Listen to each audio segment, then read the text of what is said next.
14 বছর পর নওগাঁ জেলা বিএনপির দ্বিবার্ষিক সম্মেলন ঘিরে উৎসবমুখর পরিবেশ। 11 উপজেলার 1400 ভোটারের গোপন ভোটে নির্বাচিত হবে নেতৃত্ব।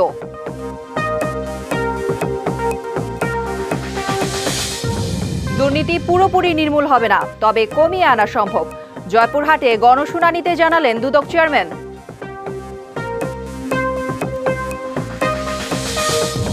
গাজীপুরে সাংবাদিক তুহিন হত্যা মামলায় স্বীকারোক্তিমূলক জবানবন্দি দিয়েছে অভিযুক্ত শাহজালাল।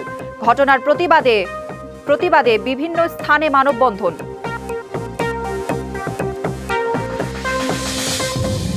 চিকিৎসা খাতে দুর্ভোগ ও অব্যবস্থাপনা দূর করা সহ 3 দফা দাবিতে বরিশালে তৃতীয় দিনের মতো সড়ক অবরোধ করে বিক্ষোভ।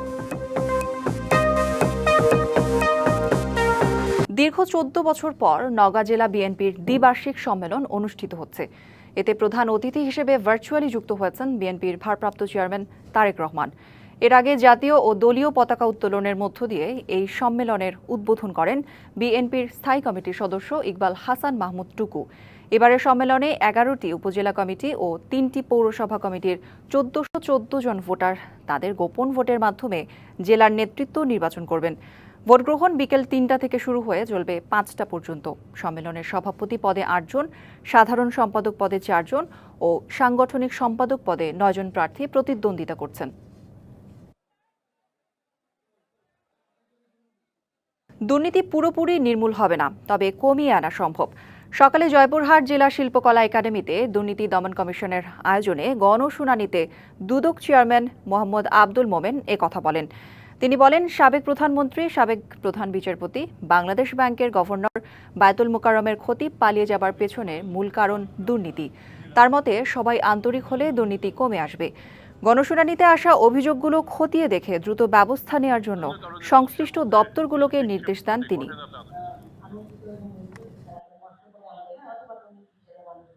দুর্নীতি একেবারে নির্মূল হয়ে যাবে এই মুহূর্তে আমি এটাও মনে করি না। গ্র্যাজুয়ালি আমাদের সেই পথে আসতে হবে এবং আপনারা যদি চান, আপনারা যদি কন্ট্রিবিউট করেন, কেন হবে না। গাজীপুরে সাংবাদিক আসাদুজ্জামান তুহিন হত্যা মামলায় গ্রেপ্তার 7 আসামির মধ্যে শাহজালাল স্বীকারোক্তিমূলক জবানবন্দি দিয়েছে। পরে তিনি সহ 7 আসামিকে কারাগারে পাঠানোর নির্দেশ দেন বিচারক। 2 দিনের রিমান্ড শেষে দুপুরে তাদের গাজীপুর মেট্রোপলিটন আদালত 3-এর বিচারক ওমর হায়দারের আদালতে হাজির করে পুলিশ। এ সময় জবানবন্দি দেন শাহজালাল।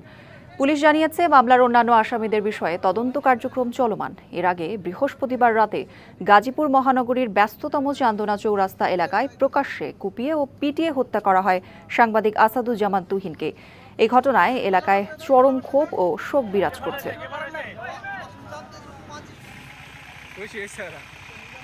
গাজীপুর সহ সারা দেশে সাংবাদিক হত্যা ও নির্যাতনের প্রতিবাদে দেশের বিভিন্ন স্থানে মানববন্ধন করেছে সাংবাদিকরা।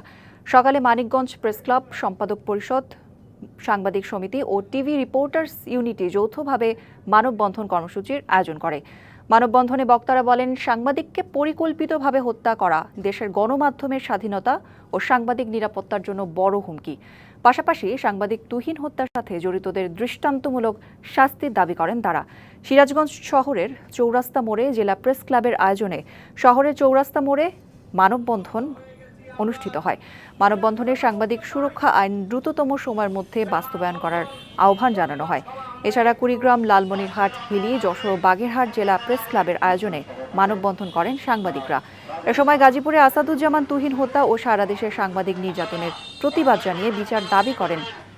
পাশাপাশি সাংবাদিকদের সুরক্ষায় সরকারকে দৃঢ় পদক্ষেপ নেওয়ারও আহ্বান জানানো হয়।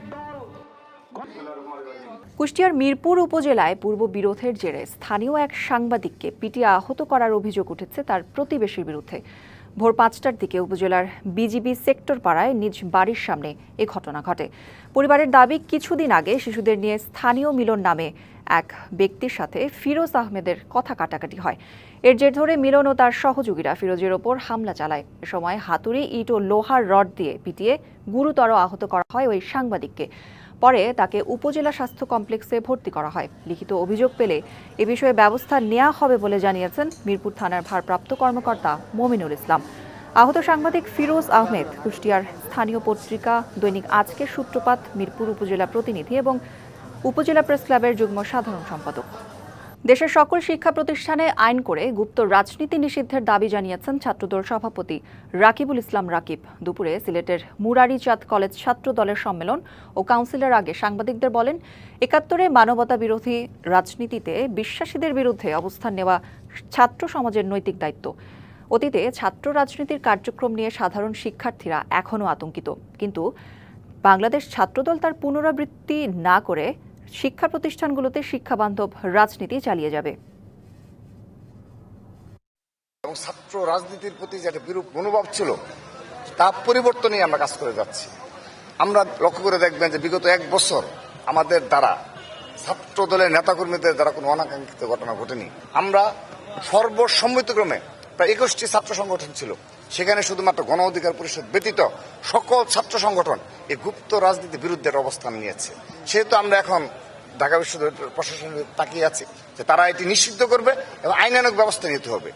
এখানে গতকালকে এখানকার যারা ছাত্র জনতা আন্দোলন করছে তারা কিন্তু আলটিমেটাম দিয়েছিলেন যে আজ 4টার মধ্যে স্বাস্থ্য উপদেষ্টাকে কথা বলার জন্য, এবং এখানে বিক্ষোভ করছে, এখানে এসে কথা বলতে হবে। তাইলেই তারা আর কি তাদের দাবি যদি পূরণ হয় সেক্ষেত্রে তারা এই ব্লকের কর্মসূচি প্রত্যাহার করে নিবে। কিন্তু এখন পর্যন্ত কিন্তু স্বাস্থ্য উপদেষ্টা কি মন্ত্রণালয় থেকে তাদের সাথে কোনো যোগাযোগ করা হয়নি। একটু আগে তারা আরেকটু কর্মসূচি ঘোষণা করেছেন যে তারা যদি তাদের সাথে আজকেও কোনোভাবে রাতের মধ্যেও যোগাযোগ না করে সেক্ষেত্রে আগামীকাল থেকে তারা দিন ব্যাপী তারা এই ব্লকের কর্মসূচি পালন করবে। সেক্ষেত্রে যে শিথিলতা ছিল যে প্রতিদিন 3 থেকে 4 ঘন্টা করে তারা এই বরিশাল ঢাকা কুয়াকাটা যে 8ম জাতীয় মহাসড়কের নগরী নতুল্লাবাদ এলাকার এই মুহূর্তে তারা অবস্থান নিত, এবং অবস্থান নেওয়ার পরিপ্রেক্ষিতে কিন্তু সারা বাংলাদেশের সাথে বরিশালের 6 জেলা, বরিশাল বিভাগের 6 জেলার কিন্তু যোগাযোগ পুরো ভেঙে পড়েছে। এখান থেকে বিকল্প পন্থায় কিন্তু কিছু গাড়ি চলাচল করছে, আর এখানে কিন্তু আন্দোলন কিন্তু চলছে। পরিচালক তাদের দাবি দেওয়ার প্রেক্ষিতে কিছু যেমন ট্রলিতে যারা ছিলেন, যারা ব্যবসা করতেন ট্রলি নিয়ে, সেই ব্যবসায়ীদের কিন্তু তিনি উচ্ছেদ করেছেন ওখান থেকে। এছাড়া যারা সিন্ডিকেট ছিলেন, সিন্ডিকেট লোড দালালের দৌরত্ব ছিল, এগুলো কিন্তু তিনি অপসারণ করেছেন। কিন্তু তাদের কথা হচ্ছে এরপর কিন্তু পরিচালক সংবাদ সম্মেলন করেছে, কিন্তু 1 মাস থেকে 3 মাসের সময় চেয়েছেন।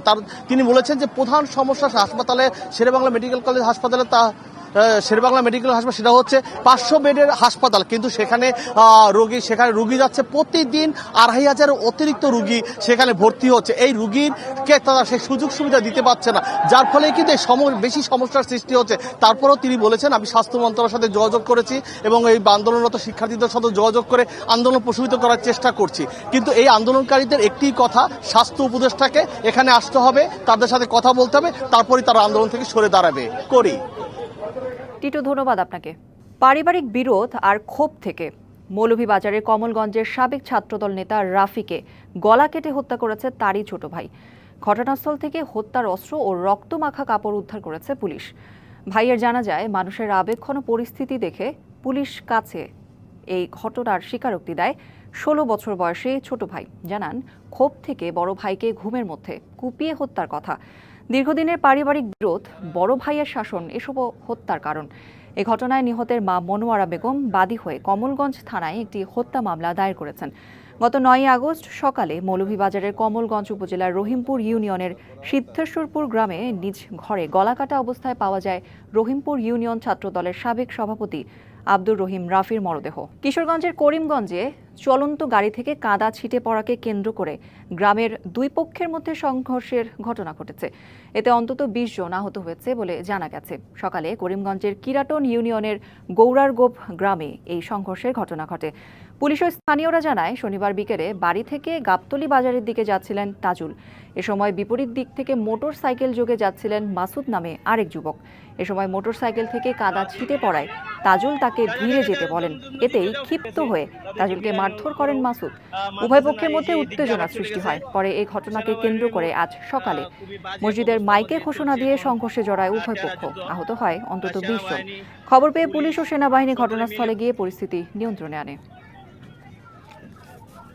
কুষ্টিয়ার দৌলতপুরে মাদক বিরোধী অভিযানের সময় মাদক কারবারিদের গুলিতে একজন গুলিবিদ্ধ হয়েছে। এ ঘটনায় ইয়াবাসহ আটক করা হয়েছে মাদক ব্যবসায়ীকে। সকালে ফিলিপনগর উকিলপাড়া এলাকায় এ ঘটনা ঘটে। মাদক নিয়ন্ত্রণ অধিদপ্তর জানায়, একটি বাড়িতে কিছু মাদকদ্রব্য মজুদ রয়েছে।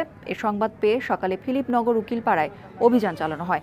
এ সময় মাদক কারবারিরা মাদকদ্রব্য নিয়ন্ত্রণ অধিদপ্তরের টিমকে লক্ষ্য করে গুলি চালায়। এতে সোর্স আব্দুল হামিদ গুলিবিদ্ধ হন। খবর পেয়ে পুলিশ ও সেনারা ঘটনাস্থলে যায়। এ সময় 50 পিস ইয়াবা সহ বাড়ির মালিক নুরুজ্জামান তাকাতগিরিকে আটক করা হয়। মুন্সিগঞ্জে ইজি বাইক ছিনতাইকারী আন্তঃজেলা চক্রের 7 সদস্যকে গ্রেপ্তার করেছে জেলা গোয়েন্দা পুলিশ। এ সময় ছিনতাই করা 6টি ইজি বাইক, 2টি ইজি বাইকের চেসিস, চেতনানাশক মাখানো বিস্কিট ও ওয়্যারলেস সেট জব্দ করে পুলিশ। দুপুরে প্রেস ব্রিফিংয়ে পুলিশ সুপার মোহাম্মদ শামসুল আলম সরকার জানান, দীর্ঘদিন ধরে চক্রটির যাত্রী বেশে মুন্সিগঞ্জ সহ আশপাশের জেলায় ইজি বাইক চালকদের চেতনানাশক মিশ্রিত খাবার বা পানীয় খাইয়ে অজ্ঞান করে অথবা হত্যা করে ইজি বাইক ছিনতাই করছিল। পরে ইজি বাইকগুলো গ্যারেজে নিয়ে চেসিস আলাদা করে রং পরিবর্তন করে বিক্রি করত। তাদের ধরতে ডিবির একটি দল অভিযান চালায়। এ সময় ছিনতাই করা 2টি ইজি বাইক ও 2টি চেসিস উদ্ধার করা হয়। পরে কিরানীগঞ্জের একটি গ্যারেজ থেকে আরও 4টি ছিনতাই করা ইজি বাইক উদ্ধার করে পুলিশ। গ্রেপ্তারদের বিরুদ্ধে বিভিন্ন থানায় একাধিক হত্যা, ছিনতাই ও ডাকাতির মামলা রয়েছে। 1.5 বছরের বেশি সময় পর বান্দরবানের নাইক্ষ্যংছড়ির ঘুমধুম সীমান্তে মিয়ানমার অভ্যন্তর থেকে মধ্যরাতে গোলাগুলির শব্দ ভেসে এসেছে। আকস্মিক গোলাগুলির শব্দে আতঙ্ক বিরাজ করছে স্থানীয়দের মাঝে। রবিবার রাত 10টার পর ঘুমধুম ইউনিয়নের তুমব্রু সীমান্তের ওপারে মিয়ানমার অভ্যন্তরে গোলাগুলির শব্দ পাওয়া যায়। বিজিবির পক্ষ থেকে জানানো হয়, এ ঘটনায় বাংলাদেশের অভ্যন্তরে কোনো গুলি না এলেও টহল দলের সদস্য সংখ্যা বাড়ানোর পাশাপাশি কঠোর নজরদারির অব্যাহত রয়েছে। ধারণা করা হচ্ছে, মিয়ানমারের বিদ্রোহী গোষ্ঠী আরাকান আর্মির সাথে রোহিঙ্গাদের সশস্ত্র সংগঠন আরসা ও আরএসও এর গোলাগুলির ঘটনা ঘটতে পারে।